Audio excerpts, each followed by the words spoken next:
You gonna do anything? You gotta pee if you're gonna sniff those bushes. All right, you're done. All right, this is a Viva on the Street update. It has been a while, but I have just driven in from Woodstock, New Brunswick. It was an 8-hour drive. 3 kids, 1 dog, my wife. We stopped exactly once. It was one heck of a trek of a journey back home to end our 12-day road trip. All right, and here's the amazing thing. Going out to New Brunswick, come on, let's go.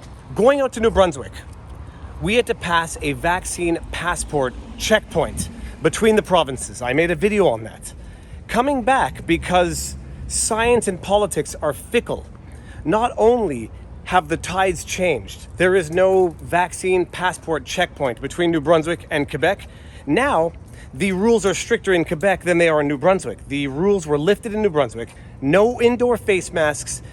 The rules have been lifted by and large. Coming back to Quebec, not only was I welcomed with $1.45 per liter gas. Get over here. Get over here. I was also welcomed by mandatory face masks in Quebec, whereas they are no longer mandatory in New Brunswick. Politics is fickle, science is fickle, and when politics meets science, you have politicized science or political science, whatever you want to call it. But coming back to Quebec now, New Brunswick has gone from the place with the vaccine passport checkpoints between provinces to the freer of the 2 provinces, and try to make sense of that, which is a good segue into a follow-up on the vlog I did a couple of days ago on Patrick King in Alberta, the individual who was ticketed for protesting gas and oil issues for something like 200 straight weeks. And this was relevant because the argument was that he was targeted by the government because of his political stance. Now, I did a vlog on it, and in the vlog, I expressed the fact that I didn't understand how he was protesting COVID for 200 weeks, and I acknowledged that I misunderstood what he said. But when you shoot the vlog, you can't go back and reshoot the content. So in order to illustrate the fact that I misunderstood what he said, I showed the portion of his interview with Stu Peters where he explained that they were protesting gas and oil measures for over 200 weeks, not COVID. Okay, fine. Why is this relevant?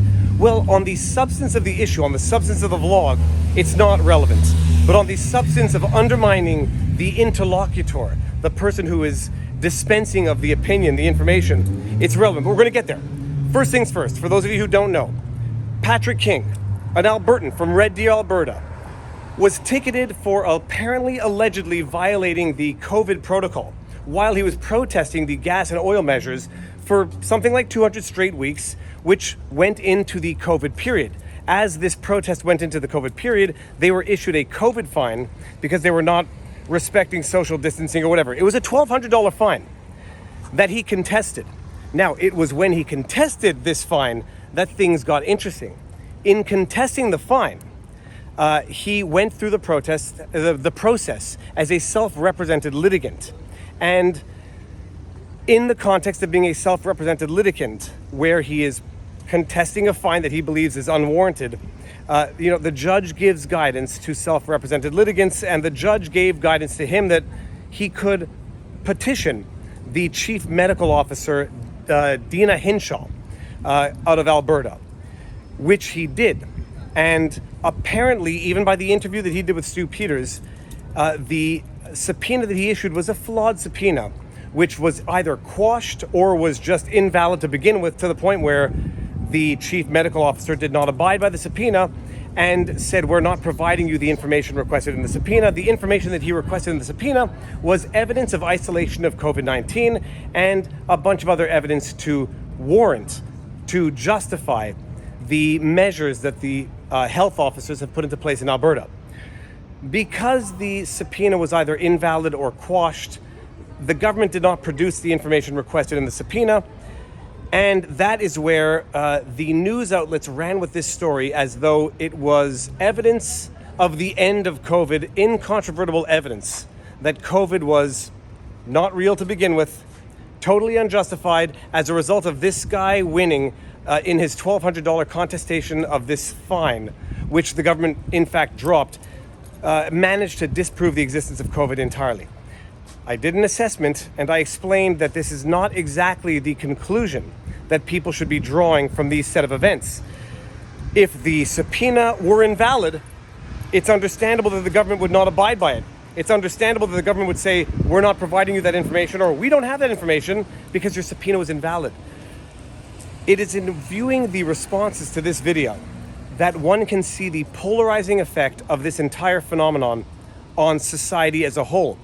I posted this video to YouTube and to Rumble, and by and large, the comments on Rumble are diametrically opposed to the comments on YouTube, which is an interesting phenomenon to illustrate the differences between the two platforms. But by and large, the comments on Rumble illustrate the same flaws in reasoning and the same flaws in how one attacks a source that we see on both sides of the political spectrum. The first attack that I was noticing on me was that I made a mistake, in fact, in expressing the fact that I didn't understand how this guy said he was protesting for 200 weeks when COVID hadn't been around for 200 weeks. And yeah, I made a mistake in that he was protesting oil and gas issues for 200 weeks because he was already protesting government encroachment on civil rights and liberties. I didn't understand it. I said it in the video. Didn't understand it. Couldn't make sense of the timeline, which is why I included subsequently in post-editing the excerpt from the interview where he explained that he was protesting for 200 weeks of the gas and oil measures and not the COVID. So people take that mistake to then say, all right, you made a mistake of fact here, therefore everything you have to say going on forward is invalid, which is itself flawed reasoning, because someone can make a mistake in fact on one issue, but still nonetheless have a proper assessment on the merits. Bottom line, it doesn't matter why he got the ticket. It just matters why the ticket was dropped, and why the fact that the ticket was dropped does not make the evidence that people are saying it makes in terms of the government of Alberta admitting COVID never existed in the first place. The second mistake that a lot of people make in terms of attacking the individual is going straight to intentions. I actually had one person say to me, you must be a liberal because you are just not looking for the truth. To which I said, I am quite literally running for the PPC. So if you think I'm a liberal in disguise running for the party that is absolutely the diametrical opposite of the liberals, I don't know what else I can say. I didn't actually say it in so many words. I just said I am quite literally running for the PPC because people want to undermine the source. They want to go attack the source and not the substance. So if they disagree with the substance, but they can't contradict the substance, go after the source. Oh, I don't like what you said. You must be a liberal. Okay, I'm not a liberal. I am not anything. I am just in the search of truth regardless. Which brings me to what someone else said. Viva, you ran into this quickly. You just wanted to make a video to please your base. You didn't want to look into the truth of the matter, and it shows.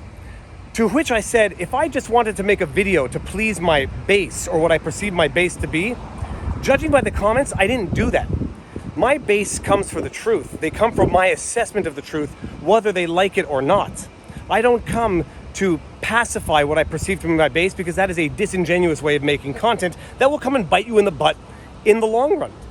And that shows based on the comments. It's like, I didn't come into this. No one on earth wanted this story to be true more than myself. It would be great if every link that people are sending me, proof that it never existed, there was all, the governments have relinquished all their powers, it's over, yada.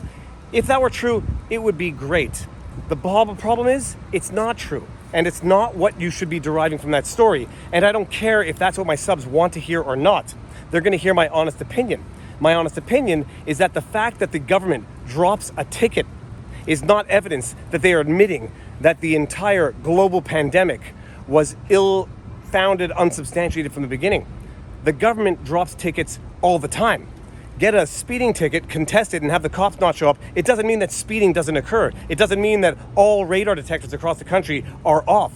It just means that the government has made a calculated decision or an uncalculated one. Just bottom line, we're going to drop this ticket. It's not worth it for us to fight, which is what we've seen here. People were saying on this video about Patrick King, where I rightly, I think, observed that the subpoena that he issued was invalid. People were saying, all right, well, the court, with the guidance of the judge, issued a valid subpoena. First of all, I think that's wrong. I do not think that Patrick King ever ultimately issued a valid subpoena on Dina Hinshaw of Alberta. I don't think he issued a valid subpoena, period.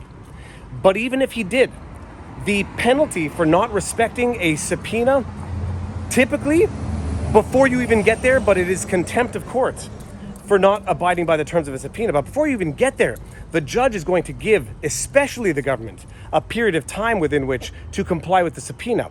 You don't go from issuing an invalid subpoena to, even if the judge issued a valid subpoena, an admission that COVID doesn't exist. This is not how it works. It's not how it works in law. And I don't want to burst anybody's bubble. It's not how it works, period. Even if the subpoena had been validly reissued, the consequence for not abiding by the subpoena, not abiding by the terms of the subpoena in terms of communicating documents or information, at worst, typically would be contempt and maybe dismissal of the suit, except in this case, the government has already dropped the suit against Patrick King, so that option is no longer on the table.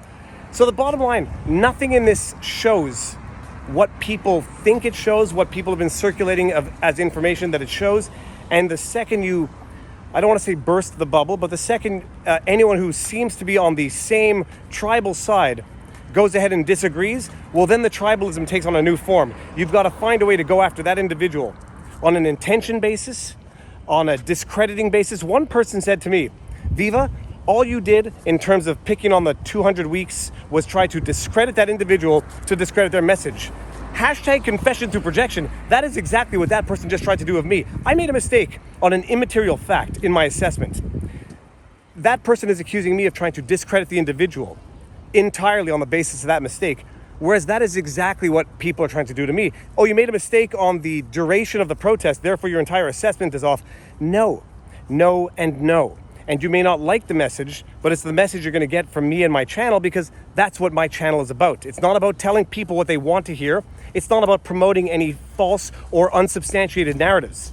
It's about telling the truth in as much as I believe it to be the case. And if I'm wrong, I may be wrong. And if I'm wrong on the facts, I may be wrong on the facts, but I will not be wrong on the motivation, because the motivation is not to tell people what they want to hear.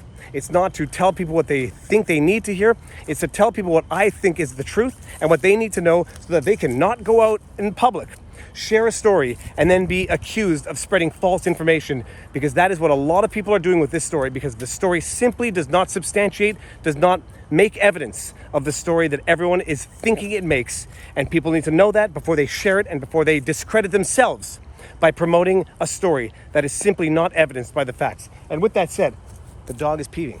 I knew it. If I walked long enough, the dog would pee. Yes, this dog spent 8 hours today in a car, and he was a true champ. What do you say? This dog is an amazing dog.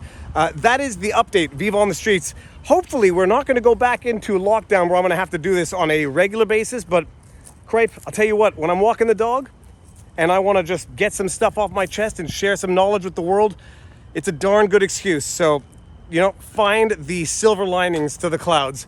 With that said, if you like my content and you like my video, please be sure to like, share, subscribe, hit the notification bell, yada, yada, yada. You know where to find me. Robert Barnes and I do weekly live streams. You can support us on Locals, vivabarneslaw.locals.com. But more important than any of that, take care of yourselves, check on friends and family. Make sure everyone around you is doing good, and then you know your vlog. Peace. Booyah.